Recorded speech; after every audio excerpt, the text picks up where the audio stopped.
De volta com o terceiro e último bloco do programa Entrevista com Moreira Serra. Eu quero registrar que o Conselho Federal da OAB, no último dia 26, publicou a criação do Registro Nacional de Violadores de Prerrogativa. É um registro importante que vai servir para avaliar, para identificar quais são as autoridades que violam de forma corriqueira, de forma habitual, as prerrogativas da advocacia.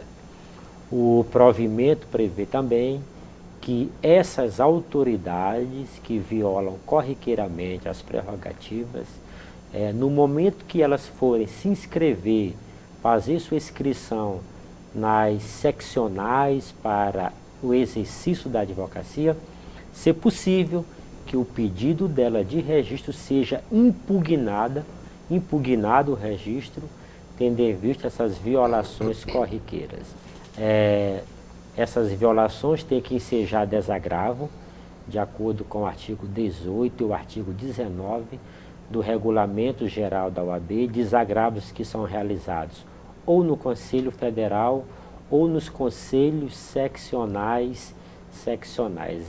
Eu reputo uma medida importante e que, com absoluta certeza, valoriza a advocacia e valoriza também as prerrogativas da advocacia, que são asseguradas, que se destina ao cidadão. Portanto, fica aqui esse registro e parabenizo também o Conselho Federal em adotar essa medida, em criar, na verdade, em instituir o Registro Nacional de Violadores de Prerrogativas. Doutor Adalto, de volta aqui com esse nosso bate-papo. E eu lhe pergunto, o senhor tem uma experiência vasta aí com relação a essa atuação aí consular, né? O que é que o senhor recomenda, o que é que o senhor sugere hoje, notadamente, para os jovens que estão nos assistindo e que têm esse desejo de sair do país? O que é que o senhor orienta, assim, de imediato? Sai logo, viaja logo, se prepara, enfim, qual é a sua sugestão? Olha, sem sombra de dúvida, eu aconselho que ele saia documentado, que ele entre, como eu já falei anteriormente, em bloco anterior, que ele entre pela porta da frente e que ele, se possível, se muna do mínimo razoável para ele fazer frente aonde ele queira trabalhar. Por exemplo, se ele quiser ir para os Estados Unidos, porque existe diferença salarial, sim, quando você chega lá sem dar uma palavra em inglês, do que aquela pessoa que já se comunica, que faz um esforço, que recebe ordens dos seus superiores ou interage entre colegas que falam já o inglês. A mesma coisa na Europa, por exemplo. E por quê? Porque a situação da ilegalidade, ela não te deixa dormir. Infelizmente, eu tenho que fazer uma confidência aqui. Já ouvi de vários brasileiros o seguinte, que o pior inimigo do brasileiro no exterior não é o estrangeiro, é o próprio brasileiro. Como assim? Desde aqueles que estão com inveja do seu sucesso. Vocês viajaram juntos. Tudo que eu estou falando, eu já tive relatos. Eu não estou ficcionando, nem isso não é fuga da realidade. Por exemplo, João e José viajam juntos. João consegue se destacar, é mais benquisto, se esforçou para conhecer a cultura local, portanto, entrou mais no grupo do estrangeiro do que o José, que ficou mais abrasileirado, digamos assim. Então, há situações de Caim e Abel, infelizmente há, entendeu? Há situações de que o João estava numa festa, olhou Maria, o João que é brasileiro, olhou Maria que é brasileira, mas Maria namorava, ou José queria namorar Maria. Isso ensejou a uma denúncia do José para a imigração americana. Quer dizer, então assim, isso tudo acontece por conta da ilegalidade ou da indocumentação. É difícil? É, mas há sempre uma colocação para um brasileiro que saiba capoeira, para um brasileiro que saiba, que queira ser chefe de cozinha, por exemplo, nós estamos na realidade maranhense. Para algum americano ou brasileiro mesmo, que queira abrir um restaurante brasileiro lá, com especialidade nordestina. Certo. Se ele se credenciar aqui junto a um Senai, um Senac, obtiver seus diplomas, aí ele pleiteia tranquilamente uma situação de legalidade de trabalho nos Estados Unidos. Não aconselho realmente as travessias ilegais, porque os coiotes, eles não são anjos, pelo contrário, sabe-se que os coiotes, em sua grande maioria, são criminosos, são pessoas de uma escória da sociedade que matam. Já houve casos? Sim, algumas vezes. Matam. Você paga para eles, mas você está na mão deles. Se você atravessa do ponto A para o ponto B, no meio do caminho ele te sequestra. No meio do caminho você abriu a boca que seu pai tem uma indústria aqui, acolá, fez isso, faz aquilo. Você é sequestrado. No caso das garotas, algumas são estupradas. Então realmente não é interessante. Eu não incentivo a ilegalidade lá fora, porque você não tem paz. Eu trabalho já há 20 anos com o processo de trabalho, com o direito do trabalho. E o processo de admissão, de contratação aqui no país não é tão célere, não é tão rápido. Às vezes tem que tirar uma documentação, carteira de trabalho, aí tem que fazer inscrição em alguns órgãos. E lá fora, a contratação lá fora, ela é feita com uma certa facilidade? Como é que acontece? A contratação é muito informal. Você chega em situações do final do dia, chega numa pizzaria, chega num restaurante, por exemplo, bate um papo com o gerente ou com o proprietário, no dia seguinte você está trabalhando. Você recebe seu salário quinzenal, semanal. Da mesma forma que é célere para entrar, é célere para sair. E sem traumas. Não há rescisões, não há...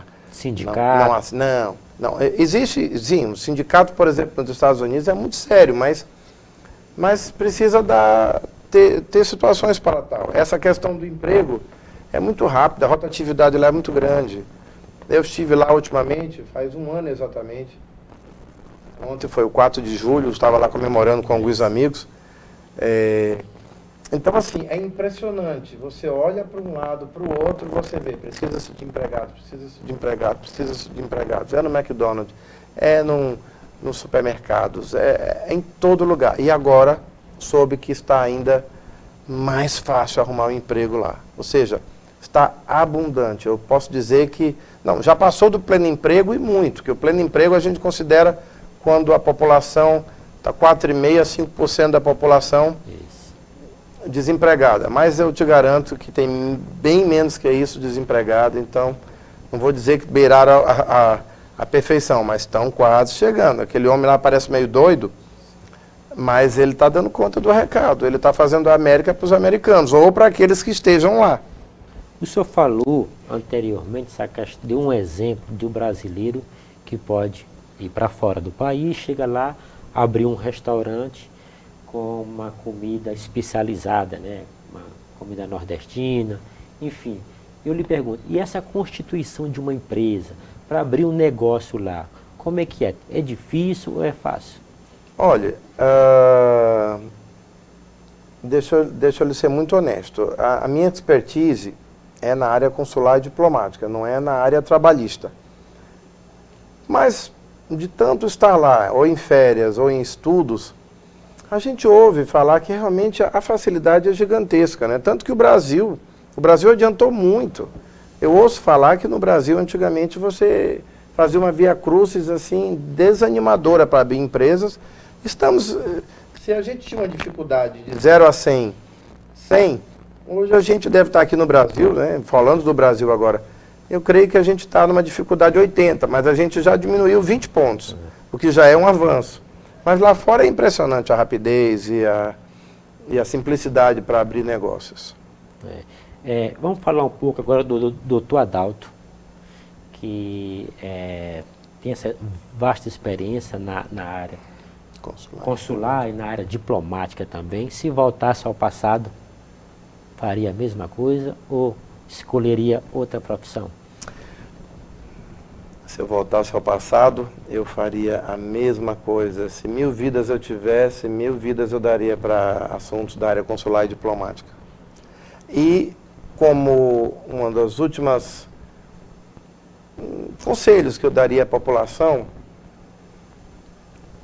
é que realmente saiam com a consciência de agregação lá fora. Saiam não somente com aquela situação de se dar bem, de querer ganhar o dinheiro europeu, o dinheiro americano, o dinheiro japonês. Saiam para se integrar à comunidade, cultura, né? À cultura. E quando voltarem, voltem agradecidos. E também queria, por último, dizer que os brasileiros no exterior, os brasileiros, não os que estão de férias, não os que estão indo a trabalho, não os que estão indo, trabalho que eu digo já pré-arranjados no Brasil, e não os que estão indo estudar, mas os que estão indo aventurar, fazer um sonho acontecer, que não tenham medo dos seus agentes consulares, porque existe uma preocupação muito grande do Itamaraty, do Ministério das Relações Exteriores, em desmistificar a situação de que os agentes brasileiros trabalhariam para a polícia daquele país que o brasileiro lá está. Não, isso é uma vedação, isso é impossível.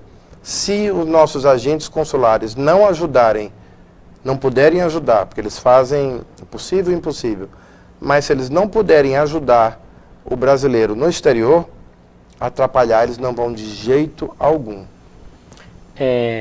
Essa comissão que o senhor preside, que é uma comissão de assuntos consulares e diplomáticos, se eu não estiver equivocado, você vai me corrigir, ela só existe aqui no Maranhão, né? Nas outras seccionais, nas outras 27 seccionais não existem, né? É isso? Olha, eu posso só não posso te jurar, mas eu posso te dizer com quase uma plena certeza que sim, até porque, fato curioso, quando eu estava defendendo a criação, um dos advogados pertencentes à avaliação das comissões e tudo, teve o cuidado de fazer uma pesquisa na hora que eu estava lá debatendo, na hora que eu estava expondo. Ele falou, realmente não temos parâmetro, não temos uma coisa dessa assim no Brasil. Então, me encheu de orgulho, tal qual me encheu de orgulho quando eu fui em outro estado, quando eu fui o primeiro gerente de assuntos consulares e diplomáticos. Então eu estou abrindo, graças a Deus, pioneirismo em tudo.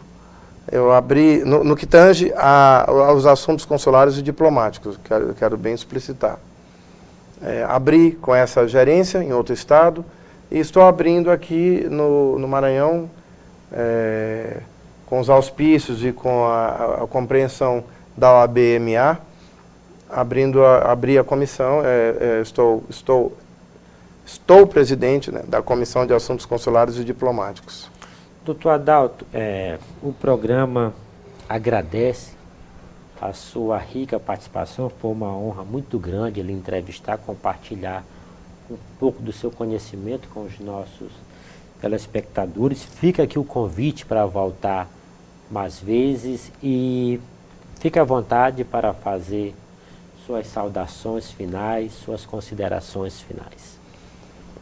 Bem, eu acho que eu já falei, mas é isso, eu estou aberto também a auxílio, a ajuda, a orientação daqueles que queiram fazer alguma excursão, excursão no sentido da palavra mesmo, sair daqui para fora, que queiram se orientar, que queiram se aconselhar, porque realmente isso é um grande prazer para mim e é muito salutar eu poder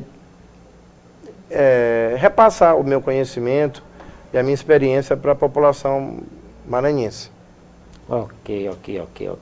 Eu quero, no final deste bloco, fazer uma saudação muito especial, de abraçar alguns colegas da advocacia. Quero, em primeiro lugar aqui, mandar um abraço, renovar aqui um abraço ao presidente Tiago Dias, que na última quinta-feira eu visitei, fui até a nossa seccional maranhense. Doutor Tiago, um abraço. Quero saudar também a doutora Will Ferreira, minha colega, minha amiga, minha sócia de escritório, como um abraço também, de forma muito carinhosa, o doutor Riode Ayub, que é meu sócio também. Cumprimento o doutor Pablo Maia. Doutor Pablo Maia, um abraço e obrigado pela audiência de todos os domingos. Quero abraçar também carinhosamente a minha avó querida, amada, Maria Alves Sá, minha avózinha, um beijo no coração. Quero mandar mais um abraço também super especial aos meus conterrâneos e aos meus amigos lá de Santa Luzia do Tide. Eu fui no último final de semana a Santa Luzia, passei lá o ponto facultativo, o feriado do último dia 29, foi uma visita maravilhosa, uma visita fantástica. Fiquem todos com Deus, obrigado pela audiência de todos os domingos, um beijo no coração de todos e até a próxima edição do programa Entrevista com Moreira Serra.